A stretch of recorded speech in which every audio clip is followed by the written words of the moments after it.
Hello, good morning friends. Welcome to my channel Laluk Blogger. আজি মই আপোনালোকৰ ওচৰলৈ এটা ৰেচিপি আনিছো। ৰেচিপিটো হৈছে আচাৰ আৰু এই আচাৰ মই বনাম বগৰী আৰু গুড়ৰ সৈতে। গতিকে আহকচোন আমি এই ভিডিওটো আৰম্ভ কৰো। মই অলপমান বগৰী লৈছো আৰু এই বগৰীখিনি মই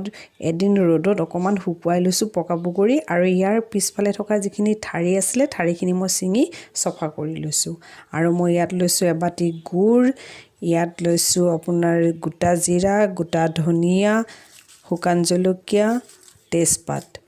ইয়া হল ৰেড চিলি পাউডাৰ নিমখ আৰু ইয়া হালধি এতিয়া মছলাখিনি এতিয়া মই কেৰাহীত অকনমান শুকানে ভাজি লম এতিয়া মই কেৰাহী বহাই দিছো আৰু ইয়া কেৰাহী অকনমান গৰম হৈছে আৰু ইয়াত মই এতিয়া এই মছলাখিনি ভাজি লম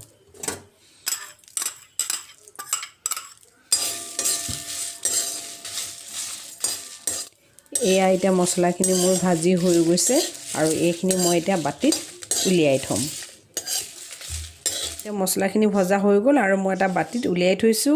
আৰু এইখিনি এতিয়া মই অকনমান সময় ঠাণ্ডা হ'বলৈ দিম আৰু এইখিনি ঠাণ্ডা হোৱাৰ পিছত মই এই মছলাখিনি গ্ৰাইণ্ড কৰি লম আৰু এই মছলাখিনি ঠাণ্ডা হয় মানে এতিয়া মই গুড়খিনি পগাই লম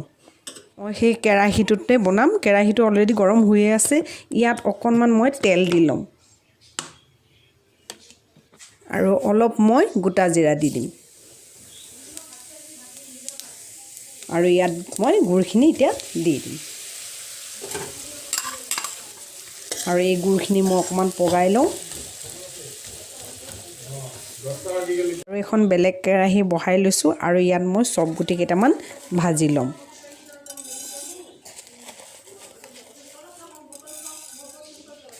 গুটিখিনি প্ৰায় মই 2 মিনিট মান ভাজি লম আৰু ইয়াৰ 1/2% মই আগৰ মছলাখিনিৰ লগত মিলাই দিম আৰু 1/2% মই গোটাকে মিক্স কৰি দিম সব গুটিখিনি প্ৰায় ভজা নিচিনা হৈ গৈছে আৰু এইখিনি মই এতিয়া বাটিত কাঢ়ি লম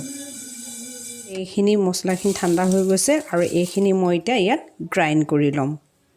মছলাখিনিৰ লগত অকনমান মই জালুক মিক্স কৰি দিম এতিয়া মই মছলাখিনি পিছি হৈ গ'ল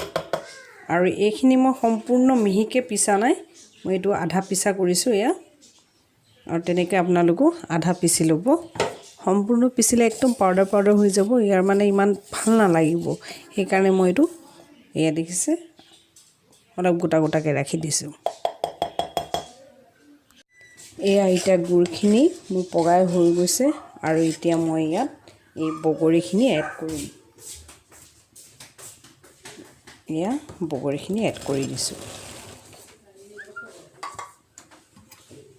আৰু এইখিনি মিক্স কৰি লম গুড়ৰ লগত এতিয়া মই আধা পিছি থোৱা যিখিনি মছলা আছিল এই মছলাখিনি ইয়াত এড কৰি দিম গোটা সব গুটিখিনি দিছো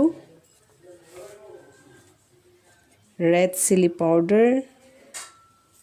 আৰু ইয়া নিমখ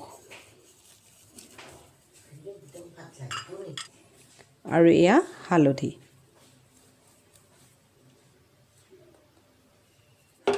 আৰু এইখিনি এটা মই ভালকে মছলাখিনি মিক্স কৰি লম এই বগৰীখিনিৰ লগত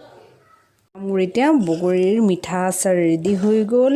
আৰু আপোনালোকে এনেকৈ বনাব আৰু এই আচাৰখিনি মোৰ যে বনাই হৈ গ'ল এইখিনি মই আকৌ ৰদাই লম মই 2 দিন ৰদত দিম তেতিয়া মানে আপোনাৰ 2-3 মাহলৈকে এই আচাৰখিনি বেয়া হৈ নাযায় আৰু যদি ৰদত নিদিয়াকে থৈ দিয়ে তেতিয়াহলে কিন্তু আচাৰখিনি এটা বেয়া সেন্ট আহিবলৈ আৰম্ভ কৰিব গতিকে আপোনালোকে আচাৰখিনি বনাই হোৱাৰ পিছত 2 দিন কমসে কম ৰদাই ল'ব এখন ট্ৰে লৈ লৈছো আৰু এই ট্ৰেখনত মই এতিয়া অকনমান মিঠাতেল দি লম মিঠাতেল এই কাৰণে দিছো যে আচাৰখিনি মই এই ট্ৰেখনত ৰাখিম আৰু পাছত যাতে এই মিঠা যিখিনি গুড়খিনি যাতে এই ট্ৰেখনত লাগি নাথাকে মিঠাতেল লগাই দিছো আৰু ইয়াৰ ওপৰত মই বাকি দিম বগৰীৰ আচাৰখিনি আৰু এই আইটা মই তেলখিনি এই ট্ৰেখনত অকনমান ভালকে সানি লৈছো এই আইটা মই এই ট্ৰেখনত বাকি দিছো মোৰ এতিয়া আচাৰখিনি ৰেডি হৈ গ'ল আৰু মই ট্ৰে এখনত কাঢ়ি থৈছো আৰু এই আচাৰখিনি মই 2 দিন আকৌ ৰদাই লম আপোনালোকো ঠিক তেনেকৈ 2 দিন ৰদাই ল'ব তাৰ পিছত বটলত ভৰাই থব আৰু বটলত ভৰাই প্ৰায় আপোনালোকে 2-3 মাহলৈকে ষ্ট'ৰ কৰি ৰাখিব পাৰিব